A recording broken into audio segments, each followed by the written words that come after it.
90 দশকের একটা সিনেমার গান, হেসে খেলে জীবনটা যদি চলে যায়। এইটা সালমান শাহ গেয়েছিলেন বা অভিনয় করেছিলেন। এই গানটা আজকে হঠাৎ করে মনে পড়ে গেল জীবনের কিছু বাস্তবতার দিকটা সামনে আসাতে।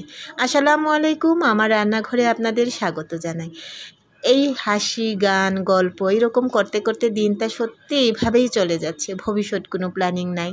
ভবিষ্যতে কি করব বা ভবিষ্যতের জন্য সঞ্চয়, এগুলো কিন্তু কিছুই হচ্ছে না। বাচ্চা কাচ্চা বড় হচ্ছে, পড়াশোনা করছে, তাদের পিছনে টাকা পয়সা খরচ করছি, তাদেরকে বড় করছি, এইভাবেই দিনটা চলে যাচ্ছে। দিন শেষে বা মাস শেষে আমরা শূন্য। এই মেয়েদেরকে যে জন্ম দিয়েছি, তো এদেরকে বিয়ে শাদী দিতে হবে। আর আজকাল বাচ্চা কাচ্চা বিয়ে দেওয়ার চাহিদাও কিন্তু কম নয়। তাদের প্রত্যেকজনের ক্ষেত্রে যদি 5 লক্ষ টাকা করেও চিন্তা করা যায়, তাহলে 3 মেয়ের জন্য 15 লক্ষ টাকা। অথচ বিয়ের যোগ্য হয়ে যাচ্ছে আমার বাচ্চারা, কিন্তু তাদের মা বাবার কাছে কিন্তু জমানো কোনো টাকা নাই। এই কথাটা গতকাল রাত্রে আমার হাজব্যান্ড আমার সাথে গল্প করতেছিলেন, যে আমাকে বলতেছে বয়স 50-এর কোথায় ঢোকার আগেই আমাদের কোনো একটা কিছু করতে হবে। আমার তো অনেক জবের আছে, অফার আছে, যে দেশের বাইরেগুলোতে যাবার। দেশের বাইরে যাওয়ার চিন্তা ভাবনা বা প্ল্যান প্রোগ্রাম করব নাকি? আমি আবার এই দেশের বাহিরে যাওয়া বা চোখের আড়ালে যাওয়া, এগুলো একদমই পছন্দ করি না। যদি পছন্দ করতাম, আজকে থেকে আরও 5 বছর আগেই আমার হাজব্যান্ড বিদেশে চলে যেতেন। কতগুলো জবের অফার এসেছিল, শুধুমাত্র আমার জন্যে সে যাইতে পারে নাই। আমার যুক্তি হলো, আমরা সারা দিন পরিশ্রম করব বা কামাই রোজগার যা কিছু করব, কিন্তু দিন শেষে যখন রাত নামবে তখন আমরা একই ছাদের তলায় থাকব। একদম অভাবে অনটনে হোক, যাই হোক, চেহারাটা বা নিজেদের একটা স্বামী স্ত্রীর একটা বন্ডিং, এইগুলা থেকে বেরিয়ে আসতে ইচ্ছে করে না আমার। বিদেশে গেলে অনেকাংশে দেখা যাচ্ছে যে হায়াত মত, সেটা আল্লাহর ইচ্ছা। কখন কার মরণ আল্লাহ কোথায় লিখে রাখি সেটা আমরা জানি না।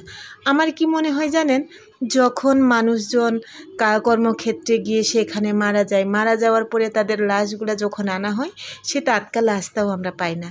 এটা আমার একটা আক্ষেপ। তারপরে আমার কি চিন্তা, মরতে তো হবে, এটা তো চিরচারিত নিয়ম।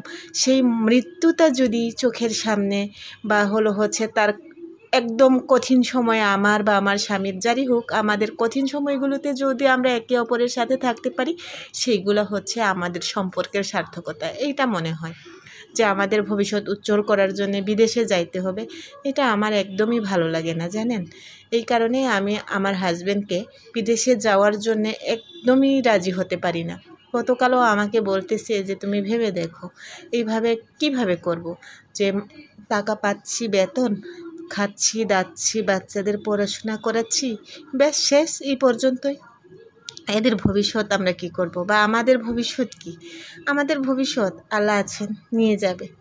এটা হলো আমার যুক্তি। তারপরেও ওকে বিদেশে যাওয়ার জন্য আমি রাজি হতে পারতেছি না। এখন গাইস, আপনাদের কাছে আমার পরামর্শ চাচ্ছি আপনাদের কাছে, স্বামীকে বিদেশে পাঠানোটা কি উচিত? জানাবেন তো। এখন তো অবশ্য সেই রকম আমরা এখন 24-25 বছরের নরনারী নয়, আমাদের বয়স এখন 40-এর কোটায়। আমরা এখন আমাদের ভবিষ্যৎ ভাবনার সময়, কিন্তু এই সময়গুলোতে স্বামী স্ত্রীকে অন্তত পক্ষে চোখের দেখার জন্যেও খুবই প্রয়োজন। আর কি বলবো, তো কথায় কথায় রান্নাবান্নাগুলো হয়েই যাচ্ছে। আজকের সাধারণ রান্না, শাক ভাজি করেছি, এই যে পেঁপে আর মশারির ডাল দিয়ে একটা সবজি করলাম, আর মাছ ভাজা, এগুলো দিয়ে আজকে শনিবারের দিনটা কাটিয়ে দিয়েছি। আর আমার মনটা আজকে এই সমস্ত কথাবার্তায় ভীষণ খারাপ। যাই হোক, আজকে এই পর্যন্তই। সবাই ভালো থাকবেন, সুস্থ থাকবেন। কথা হবে নতুন আরেকটা ভিডিওতে। সেই পর্যন্ত আল্লাহ হাফেজ, শুভরাত্রি।